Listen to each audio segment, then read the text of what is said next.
할렐루야. 우리는 일상의 삶 속에서 많은 일들을 겪으며 살아갑니다. 그리고 또 일상의 삶 속에서 기쁨과 행복이 가득하기를 바라며 살아갑니다. 그러나 현실은 녹록지 않습니다. 그래서 그들이 어떤 상황에 처해 있든지 그 상황으로부터 어떻게 하면 일탈할 수 있을까, 탈출할 수 있을까를 생각합니다. 이런 것들을 우리는 보통 일상으로부터 일탈 혹은 쉼과 휴식이라고 합니다. 오늘 저는 이사야 57장 말씀을 읽었어요. 오늘 읽은 이 본문 말씀을 통해서 어떻게 하면 우리가 일상으로부터 일탈하지만 그곳에서 자유를 얻지 못하고 참다운 쉼을 얻지 못하고 오히려 피곤해 찌달리고 지쳐서 절망과 이 좌절 가운데 있는 우리들, 어떻게 하면 영적인 쉼과 재충전의 이 장을 만들어낼 수 있을까? 오늘 본문 말씀을 통해 그 해답을 찾아보려고 합니다. 첫 번째로, 주님 안으로 들어가서 그분의 마음을 경험하는 일입니다. 참다운 쉼은 내 일상 삶을 일탈함으로 바다로 산으로 간다고 만들어지는 것이 아니고 주님 안으로 들어가는 일이다 라고 하는 거예요. 주님 안으로 들어가서 그분의 마음을 경험할 때 그곳에서 참다운 쉼 얻을 수 있고, 지쳐있는 내 마음속에 주님의 생명으로 다시 재충전을 만들어낼 수 있겠다라고 하는 것입니다. 오늘 읽은 말씀 중에 14절 15절 같이 읽어봅니다. 그가 말하기를 도두고 길을 수축하여 내 백성의 길에서 거치는 것을 제하여 버리라 하리라. 지극히 존귀하며 영원히 거하시며 거룩하다 이름하는 이가 이와 같이 말씀하시되, 내가 높고 거룩한 곳에 있으며 또한 통회하고 마음이 겸손한 자와 함께 있나니, 이는 겸손한 자의 영을 소생시키며 통회하는 자의 마음을 소생시키려 함이라. 아멘입니다. 저는 이 말씀을 읽다가 깜짝 놀랐어요. 왜 그러냐면 이사야 57장 앞부분에까지 이스라엘 백성들이 하나님을 떠나 우상을 섬길 때 그 부분들을 지적하며 그들을 책망하고 징계하는 장면을 묘사하고 있어요. 그런데 갑자기 하나님께서 마음을 바꾸시고 아무 조건 없이 우리에게 은혜를 쏟아 부어주시는 장면이 오늘 본문 말씀에 소개가 되고 있습니다.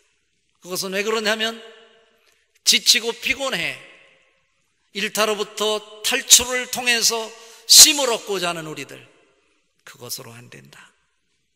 그것으로 참다운 쉼을 얻을 수 없다.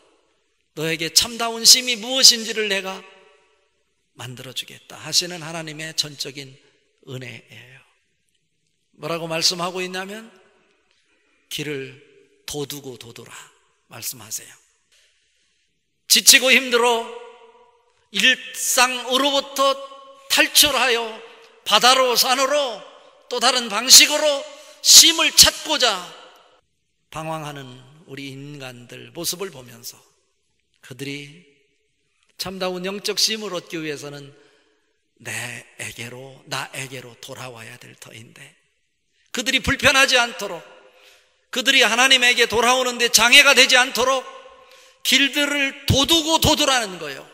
이 은혜가 여러분에게 느껴질 수 있기를 바랍니다.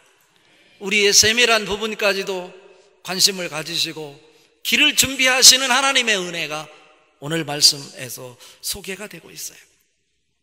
그런데 하나님이 자신을 소개하기를 자신은 높고 거룩한 곳에 있는 거룩한 자래요. 하나님을 생각할 때 하나님은 높으신 분이에요. 하나님은 거룩하신 분이에요. 나는 감히 그곳을 쳐다볼 수도 없고 그곳에 도달할 수도 없는 그 하나님을 생각할 때 나는 고개도 들지 못하고 고개를 떨군 채 그냥 하나님의 은혜만 바라볼 뿐이에요.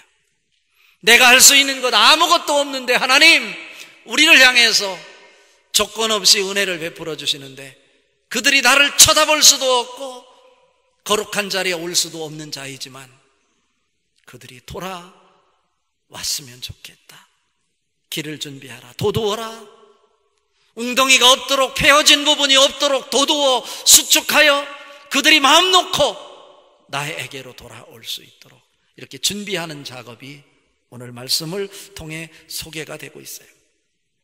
우리가 감히 그분을 거들떠볼 수도 없고 바라볼 수도 없는 자지만 하나님, 그런 우리가 하나님 앞에 올 수 있는 길이 한 가지 길이 있다고 오늘 본문 말씀 15절에서 가르쳐줘요. 그것은 뭐냐면 통회하는 자, 그리고 마음이 겸손한 자, 이 두 가지를 갖추기만 하면 하나님 마음이 이런 마음일진데 하나님 마음과 맞닿음이 있을 수 있다라고 말씀하고 계신 거예요. 이 두 가지가 뭘까? 첫 번째, 통회한다 라고 하는 것. 여기서 통회한다, 히브리어 원어에 보니까 따카라고 하는데, 이 따카라고 하는 것은 뭐냐면 자신의 죄악을 통분히 여기고 거룩하신 하나님 앞에서 심령이 상한 상태. 더 쉽게 설명하면 하나님의 거룩함 앞에 자기 자신이 완전히 부서지고 완전히 파괴되어 자기의 모양은 하나도 남지 않고 가루로 완전히 밀가루가 되어 있는 그런 상태를 이 성경에서는 통회한다라고 표현할 수 있어요. 그러니까 그 상태에 도달하면 하나님을 바라볼 때 나가 죄인임을 철저하게 뉘우치며 슬퍼하는 태도라고 할 수 있어요. 또 하나, 마음이 겸손하다라고 하는 자세가 있는데, 겸손이라고 하는 것은 무엇일까요? 하나님의 의로우심을 절대적으로 인정하며 하나님의 의로우심 앞에 자신의 연약함과 자기의 잘못을 시인하고 인정하는 태도. 그러니까 결국 겸손이든지 통회든지 이 기본적인 전제는 뭐냐면 하나님의 거룩함과 하나님의 의로우심을 절대적으로 인정하는 태도예요. 그분의 거룩하심과 그분의 의로우심을 절대적으로 인정하고 받아들일 때 나는 낮아지고 나는 비천한 자가 되고 나는 깨지고 부서져서 아무것도 모양도 드러낼 수 없는 밑바닥의 자리에 서 있게 되는 것이죠. 하나님만 의로우신 분이다 인정하고 영적인 태도를 취하는 이 자세라고 할 수 있어요. 내가 이 세상을 살아가면서 내 생각이 있고 내 지식이 있고 내 경험이 있어요. 그러나 하나님 말씀이 있을 때 내 생각이 있지만 내 생각을 내려놓고 하나님 말씀이라면 하나님 말씀에 순종하고 하나님의 말씀에 협력하는 태도, 이것이 하나님 말씀에 길들여져 있는 사람의 모습인 거죠. 이런 자를 가리켜서 온유한 자다, 겸손한 자다, 통회하는 자다라고 말할 수 있어요. 그런 마음이 곧 하나님의 마음이신 거예요. 하나님 마음. 그러니까 내가 그런 태도를 취할 때 비로소 하나님이 계신 하나님 마음과 하나가 되고 내가 그분 속으로 들어가서 그분의 마음을 경험하게 될 때 내가 바로 영적 쉼을 얻을 수 있게 되는 것입니다. 그리고 그분의 마음과 내 마음이 하나가 될 때 그곳에 하나님의 생명이 무엇인지 경험할 수 있어요. 그 생명을 내가 경험하니까 내가 지치고 이 피곤하여 영적으로 더 이상 일어설 수 없는 절망의 상태라 할지라도 주님이 주시는 그 생명으로 다시 일어서게 되는 새로운 에너지를 경험하게 된다라고 하는 것입니다. 빌립보서 2장 5절 이하에 보면 너희 안에 이 마음을 품으라. 곧 그리스도 예수의 마음이니 그는 근본 하나님의 본체시나 하나님과 동등됨을 취할 것으로 여기지 아니하시고 오히려 자기를 비어 종의 형체를 가지사 사람들과 같이 되셨고 라는 거예요. 하나님이지만 시간을 넘어서는 그곳에서 시간 속으로 낮아지셨고 공간에 넘어서 있는 무공간의 곳에서 공간의 장소로 낮아지신 것, 이걸 인카네이션, 성육신 사건이라고 하는 거죠. 그 하나님을 내가 거룩한 분으로 그분의 의로움을 절대적으로 인정하게 될 때 나는 낮아질 수 있고, 내가 낮아질 때 바로서 그분에게로 들어갈 수 있고, 그분에게 들어갈 때 그분의 마음을 경험할 수 있는 거예요. 그분의 마음을 내가 경험하게 될 때 그곳에서 영적 쉼이 있고 예수님의 생명을 만나게 됩니다. 그 축복이 여러분에게 넘쳐날 수 있기를 바랍니다. 여기에 보면 이런 자에게 오늘 15절에 보니까 겸손한 자의 영을 소생시키며 통회하는 자의 마음을 소생시키려 함이라, 이렇게 말씀하고 있어요. 이건 소생시킨다 라고 하는 게 뭘까? 히브리어 원어의 하야라고 표현하고 있는데, 이거 하야라고 하는 뜻은 뭐냐면 산다, 살아있다, 생명이 있다 라는 의미인데, 이 동사가 사역 능동형으로 사용되고 있다는 거예요.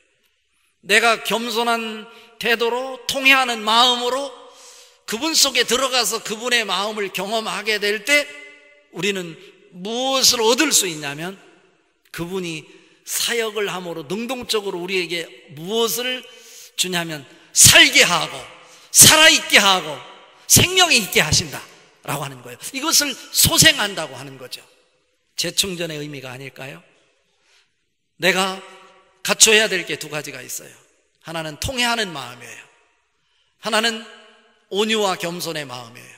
그런데 그것은 그냥 만들어지는 것이 아니고 하나님의 거룩함을 인정하고 그분의 의로움을 절대적으로 믿고 받아들이게 될 때 내 마음의 상태가 겸손과 온유와 통회하는 마음을 갖게 되고, 통회하는 마음을 갖게 될 때 비로소 내가 그분 속에 들어가게 되고, 그분 속에서 그분의 마음, 주님의 마음을 경험할 수 있어요. 그분의 마음을 경험할 때 비로소 그분이 하시는 일이 있는데, 뭐냐면 우리로 하여금 좌절하고 절망한 자에게 살게 하고 생명이 있게 하시고 살아나게 하시는 거예요. 이런 축복이 오늘 또 이 말씀 속에서 여러분에게 넘쳐나기를 주님의 이름으로 축복합니다. 이건 아무에게나 주어지는 게 아니에요. 주님 속으로 들어가는 거예요. 그분 속으로 들어가는 길밖에 없어요. 두 번째로, 주님 안에서 건강함을 초월하여 강건함을 구하는 태도입니다. 여기 한번 주목해 보세요. 건강함, 강건함, 두 가지요. 오늘 읽은 말씀 16절, 18절 두 절 한번 읽어봅니다.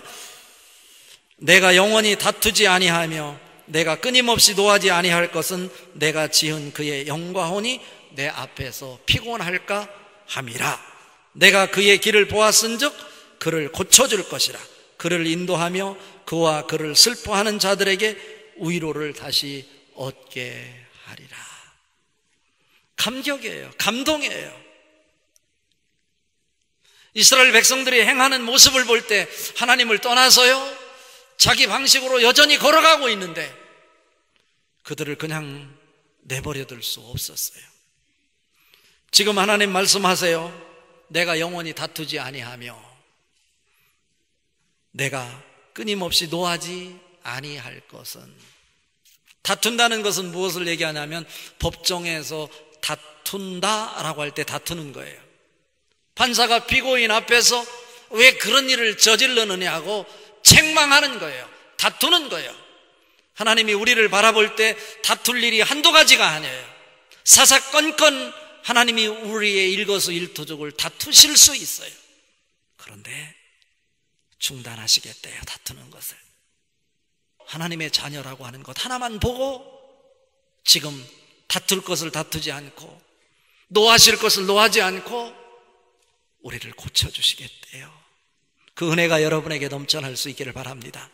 왜냐하면 그것을 지속하다가는 하나님의 사람들이 영혼이 피곤할까봐 더 이상 일어설 수 없는 좌절과 절망 속에 그냥 인생을 포기할까봐 그것을 볼 수 없어서 자기가 다투는 것, 노하는 것 중단하신대요. 영혼이 피곤한 것은 왜 그러나요? 17절 읽지 않았지만 그의 탐심의 제약으로 말미암아, 탐심 때문에 우리는 하나님을 떠난대요. 탐심이 뭡니까? 욕심이죠. 골로새서 3장 5절에 보면 탐심은 우상숭배라고 말씀하고 있고요, 또 야고보서 1장 5절에 보면 욕심이 잉태한 즉 죄를 낳고 죄가 장성한 즉 사망을 낳느니라 말씀하고 있어요. 탐심은 욕심이에요. 그 욕심이 우상숭배래요. 자기 자신을 위해서 하나님이 아닌 하나님의 자리에 또 다른 것을 대치한대요. 이게 우상숭배예요. 재물을 준비하고 그 절하는 것이 우상이 아니고 하나님이 있어야 될 자리, 자기 욕심을 채우기 위해서 물질로 대치하고요, 명예로 대치하고요, 자기의 취미로 대치하고요, 자기의 자녀로 대치하는 것, 이게 우상숭배고 탐심이래요. 그 결과는 사망이라고 오늘 말씀하고 있는 것입니다. 그런데도 불구하고 그런 모습이 여전히 있는데 18절에 보니까 그들이 하나님을 떠나서 자기 길을 걸어가고 있는 것을 보았는데도 불구하고 하나님 그들의 영혼이 피곤할까 봐 모든 것 중단하시고 그들을 고쳐주시겠다고 다짐을 하십니다. 그 은혜가 있기에 오늘 또 우리는 희망이 있고 소망이 있는 것입니다. 그 은혜가 여러분에게 넘쳐날 수 있기를 바랍니다. 요즘 사람들에게는 건강에 대해서 얼마나 관심이 많은지 몰라요. 건강함은 세상이 주는 건강을 얘기하는 거예요.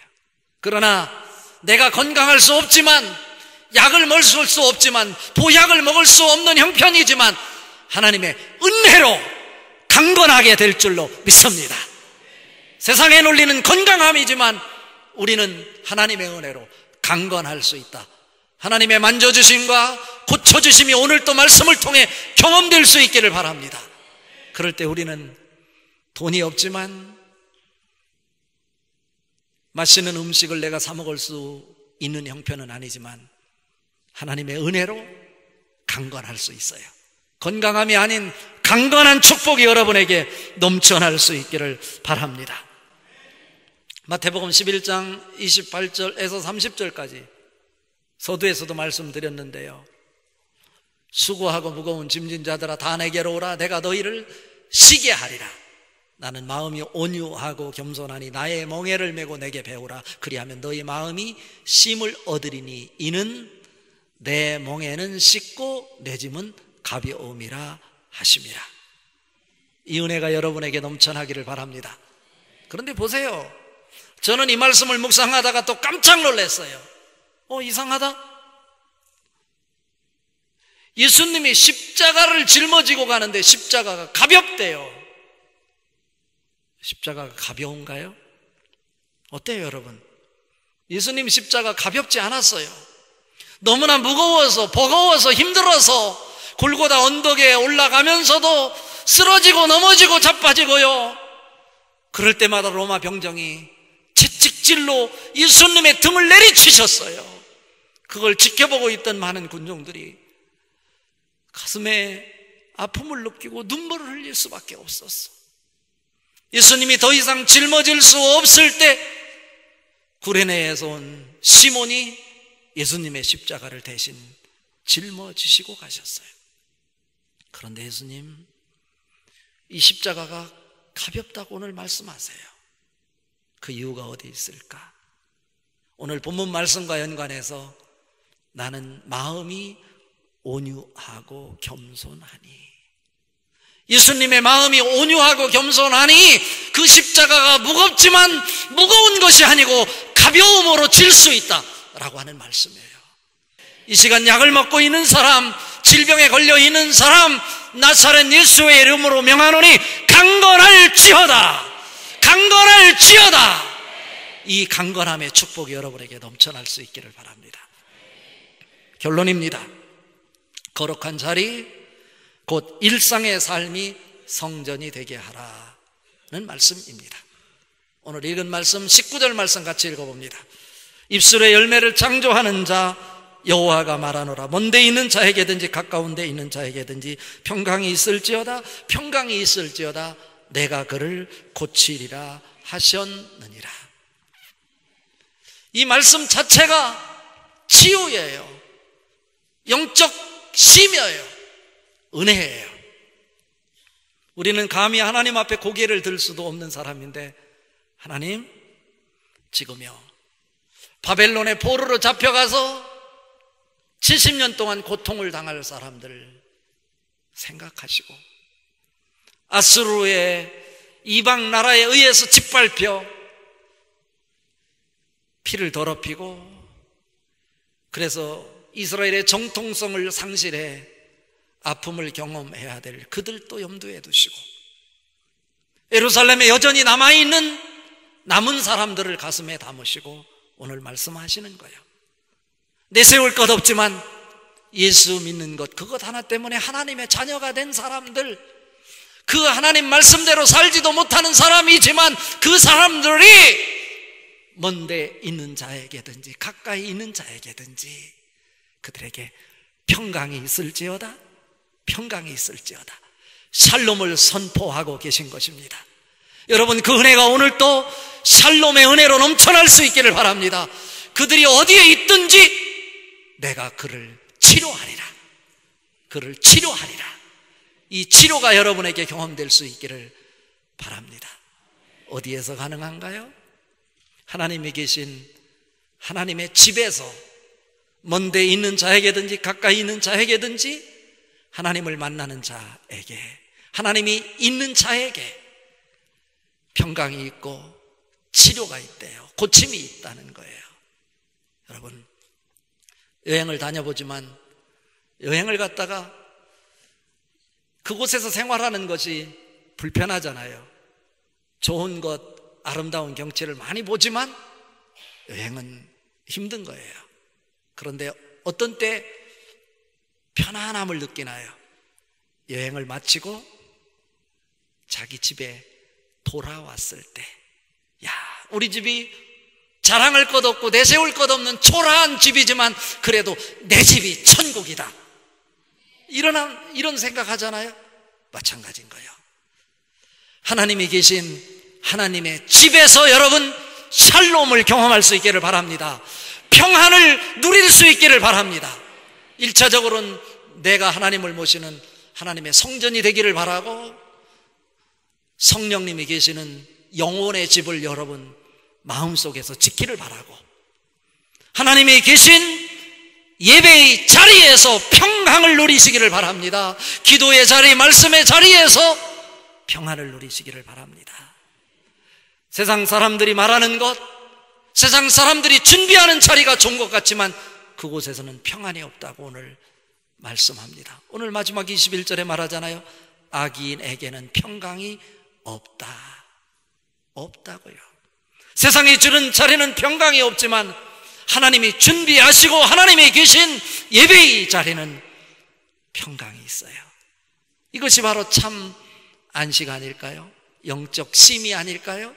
그리고 이 하나님이 계신 곳에 하나님을 경험함으로 재충전하시고 그분 때문에 다시 일어나서 하나님의 사명자로 하나님의 영광을 만들어내는 주인공들, 주역들 다 될 수 있기를 주님의 이름으로 축복합니다.